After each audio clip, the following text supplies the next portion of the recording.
Let's see how this goes.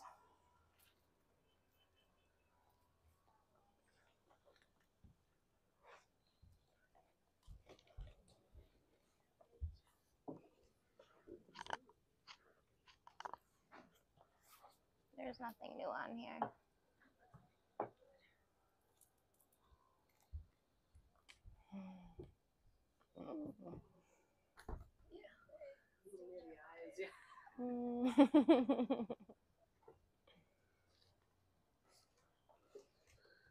Excellent.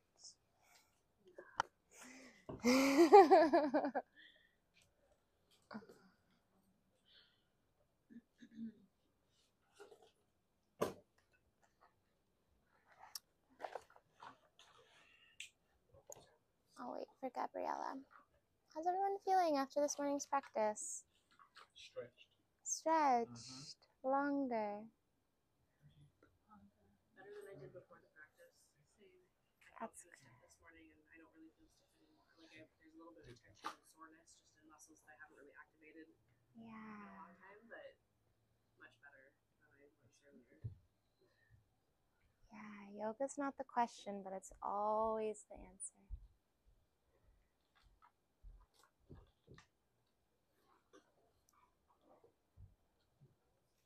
So we are doing a Kundalini practice, but I think before we move into a more energetic practice, it'd be beneficial to look at the chakras just a little.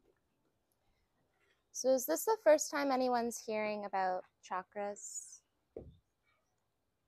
All right, nice. This makes it a lot easier. It's on page 150.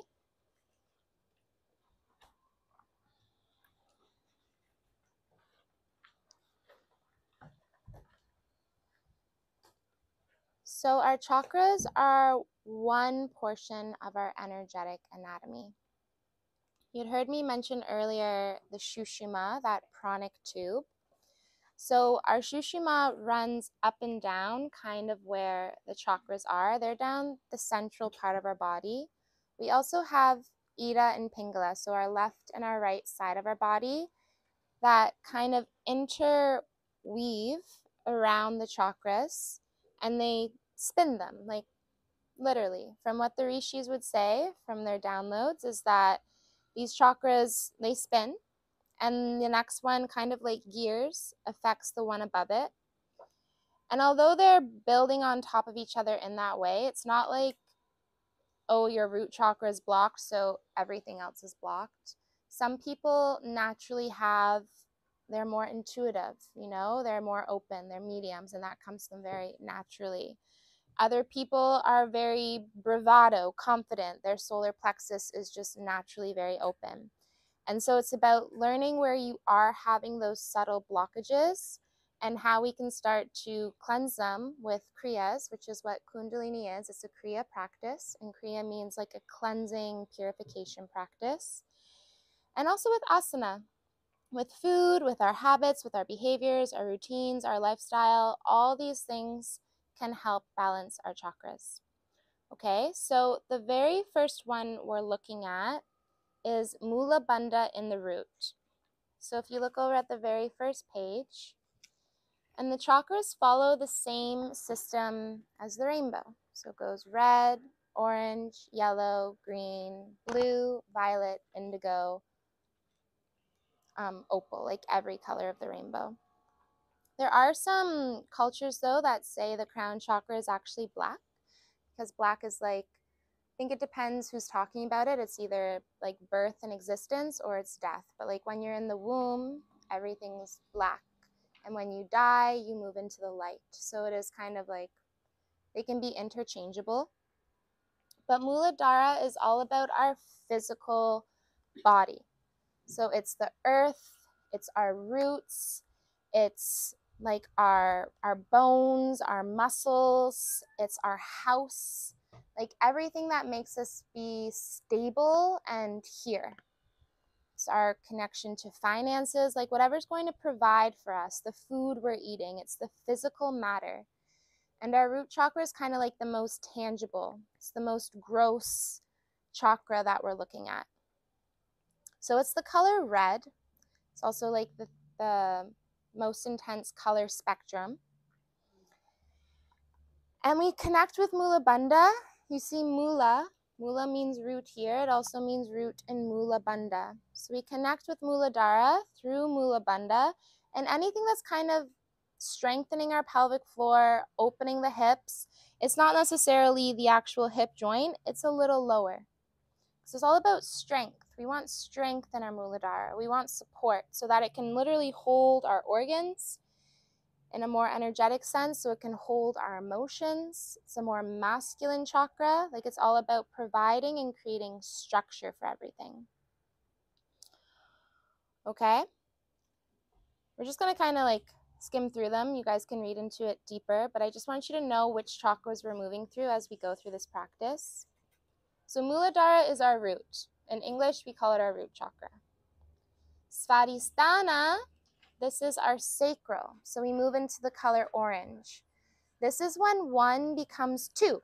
It's duality now, the masculine and the feminine. This is actually when those two nadis start to split, the Ida and the Pingala, and they start flowing through the rest of the chakra system. So this is more of a feminine chakra. It's about creativity, it's about movement, polarity, creating space, your emotions, your connection to pleasure, your connection to your sexuality. It's the house of all your sexual organs. And with that is like a little bit of intuition. So your subtle senses start to develop here. Svadhisthana is balanced all through creativity, through experiencing pleasure and joy. And we might see a blockage here if we have any shame, if there's any judgments, limiting our expression to participate in life, not honoring who we really are. So we go from earth, which is our root, stable.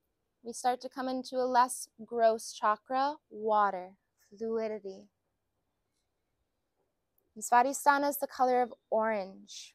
Okay, so we're moving from red to orange. Now as we move up, page 56, Manipura. This is our solar plexus. So we move from earth to water to now fire. This is our transmutation. It's where we literally digest our food, taking food, turning it into energy, taking ideas, our creativity, and turning it into action. It's where we tap into our self-worth, our confidence, our ability to get shit done. So as we're thinking about what imbalances might look like here, and your root, I think that's more obvious. Maybe your body's having problems, maybe your finances are having problems, maybe you're homeless, you're like, all right, your root chakra is a little imbalanced. As we start to move up, Svadhisthana, the sacral, okay, your creativity, that's a little harder to put your finger on. And as we move into Manipura, your confidence, well, you might see it as someone that has a really enlarged belly. It's very gluttonous behaviors, taking in too much and not giving enough. So this is the part, your solar plexus is when everything's kind of digesting, where you're taking the information from your root, your sacral, and you're bringing it up to the other chakras to be expressed. Or when we're channeling ideas down, we're channeling food down to be transmuted into something else. Okay, so it's like this gateway, this change in the highway where things are being moved, like fire turns wood into ash, right? It's changing something. So it's very much like the color yellow. It's bright, it's beaming, it's the belly, and it's all about your confidence at the end of the day. As we move up a little more, so now we come to air, anahata, your breath, your heart. This is all about love and your relationships. So it's always going to start primarily with your relationship to yourself. It's always going to start all the other chakras, how you feel in your body first, how you feel connected to your pleasure with you first, how you feel confident in your own body. And as we start to move up, we then start to relate with the outside world more. So Anahata is a lot about balance. You know, we're not just giving, but we're also receiving. And in Anahata, we say that we give love from the front and we receive love from the back. So it's starting to visualize this toroidal field, which is what the chakras are part of. Have we all heard of this toroidal field? It's like this continuous flow of energy that's not just coming up and down and out and around, but it's simultaneously going down and up and down and around. And we see this all through nature. They use ideas of like a tree. The roots come down up to the earth, the leaves fall down to the earth. Both are sort of giving an apple core, this sort of ever-present field around you, which is your aura, right? And so Anahata is the color of, it can be green, it can also be pink. People say green and light pink are both Anahata. And it's just more about your relationship with yourself. Okay, so someone that might have a really closed-in Anahata chakra, their shoulders concave when we're going through sorrow, when we're going through grief, when the heart chakra is suffering, the body resembles that. You can start to see imbalances in body just by what their posture is doing, okay? The stomach is out. Sometimes people with a very open sacral chakra, their hips will be super forward. It's like, hey, I'm here, you know? So looking at what the body is doing, you can sometimes relate it to what an emotion someone might be going through. And we work with Anahata through the breath. Okay, pranayama works on all the chakra systems, but it's most closely related with Anahata because that's where our lungs are. That's where our breath comes in. So as we move up one more, Vishuddha. Vishuddha is moving into our throat. It's all about communication. And not just communication in what we speak, but also communication in how we listen. So listening is part of communication. It's all about speaking our truth. It's all about the oming, the umming, the balancing our vagus nerve. All these yoga practices are to help balance Vishuddha. And in Kundalini, we chant a lot. Mantra is a huge part of a Kundalini practice. You can do an entire Kundalini practice just chanting. And so we're moving into a more subtle matter here. We're moving into sound, vibration. And this is another very feminine chakra. So again, that receptivity of giving and receiving. And here it's the color blue. So sometimes if you're having a blockage in your Vishuddha, it might feel like it's literally hard for you to speak. You might feel like a lump in your throat. That's a Vishuddha blockage. And yes, we can work on it emotionally, but then we can also work on asanas, literally stretching the throat, humming, chanting, massaging the vagus nerve. All these things are going to help us balance Vishuddha. And then just letting ourselves be seen, really. We're able to communicate most clearly when we feel confident. So you can work your way back in the other chakras when we feel love, when we feel confident, when we feel creative, when we feel connected to pleasure, when we feel safe. It's very easy to be like, yeah, this is who I am. But we start to mess with Vishuddha when we start to not live our truth. We speak lies. We people please. We do things that are not in alignment with our higher selves. So as we start to move up one more, Ajna chakra. This is the third eye, not Anja, Ajna. And so this is all about light, color, seeing your intuition. It's not so much the intellect as it is like your higher sense of knowing. It's located right in between the third eye. And we don't just think at the front of the third eye, it's more like in the center of your head, where the pineal gland is. And actually when we're doing breath work, like on a physiological level, when we're creating that breath retention, we're creating pressure and we're containing the cerebral spinal fluid so that when you release it, it creates a big blast that blasts on your pineal gland that kind of looks like a crystal inside of here. Like it looks like a quartz crystal. And that's when you start to feel pranic rushes and you might see colors or lights. That's That's the spinal fluid then blasting your pineal gland, and that's what you're seeing. You're activating Ajna chakra every time we release a breath retention. So Ajna is more of the color indigo. And we balance Ajna by being creative, by using our imagination, by having beliefs, believing in things that can't be proven, that are proven, having a strong sense of connection to something outside of our physical body. And then our final one is Sahasrara. So Sahasrara is actually located just hovering above the crown of your head. It's not actually in our body. It's about 1 inch above the very top.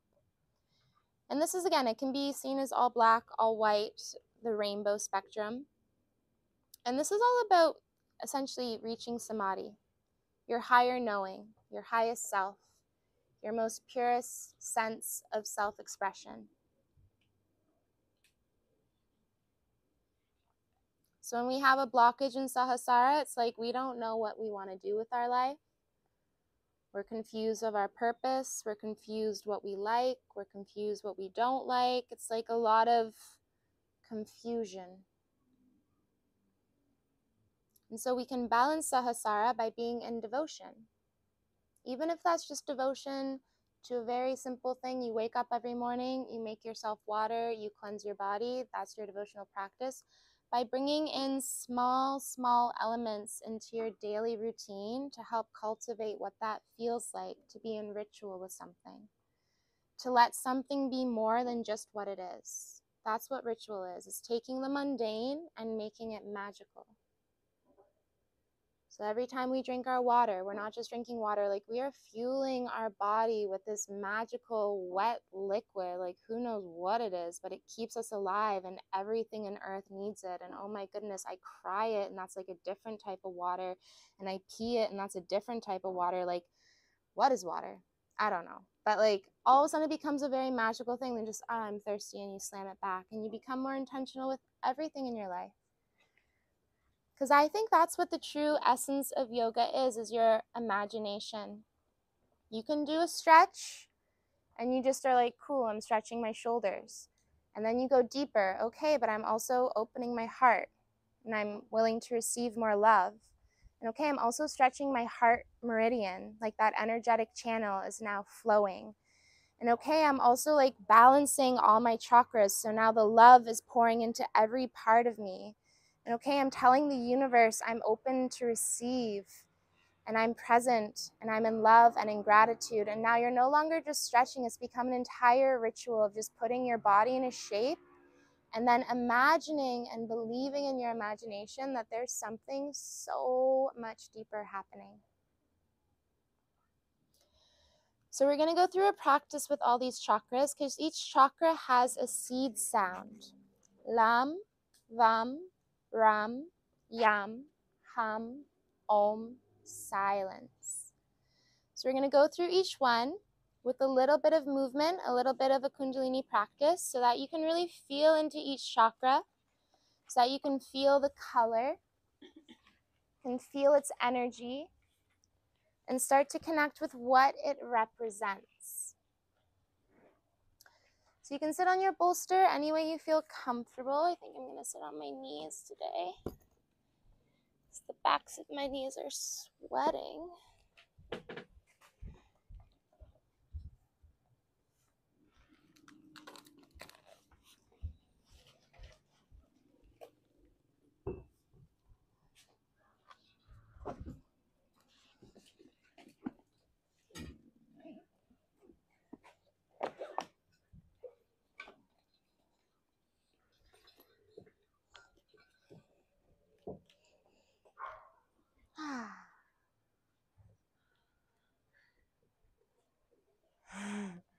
There's a Mexican standoff happening. Okay. So I'll share some of the Sanskrit jargon, but I'll also share in English. Just don't get hung up on the words. Just let yourself feel each thing. Let the Sanskrit just marinate in your body.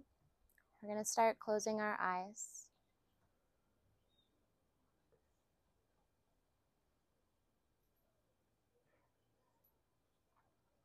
And bringing your awareness to Shushuma, the central channel of your nadis, from the crown of your head all the way down the middle of your torso and down to your root. And so our breath isn't just flowing from our nose to our lungs. The energetic essence of it, the prana, is moving from the crown of your head down into your root. And we're going to visualize this channel as a golden tube of light, about as big as your fist, lots of space, made of light and vibration, but saturated. It's not a flimsy wall. It's a strong tube inside of you. And then just taking note of the left side of your body, the Ida, the feminine, your lunar waters of emotion, compassion, the multifaceted mind.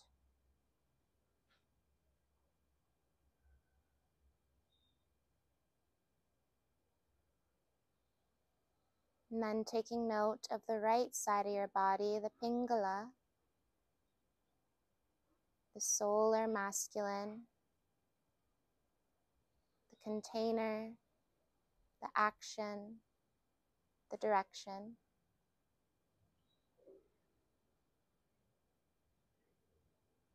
And just start to breathe, merging these two sides of your body together through Shushuma. Each inhale, they come into the center, taking what they need from one, giving what they don't to the other, and starting to balance your inner anatomy.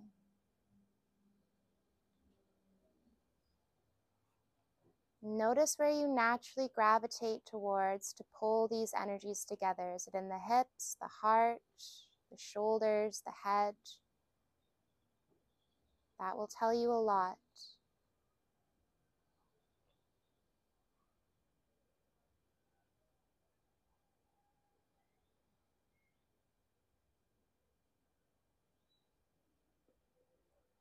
And from Muladhara, we're just going to start to rock the hips forward and back, keeping our upper body more neutral. It's just the lower hips.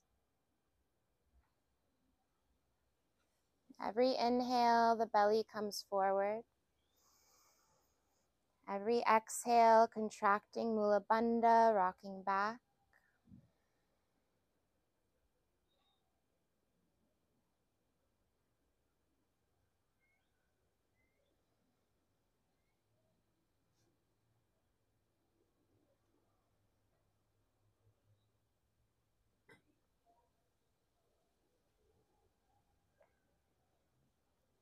And in Kundalini, we're repeating practices for 3, 7, or 11 minutes to get ourselves to that state of surrender, self-induced hypnotic meditation, where we're just doing one thing on repeat.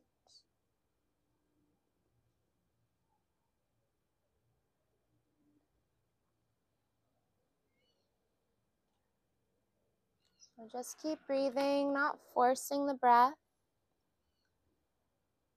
letting it come with ease, letting it go with ease.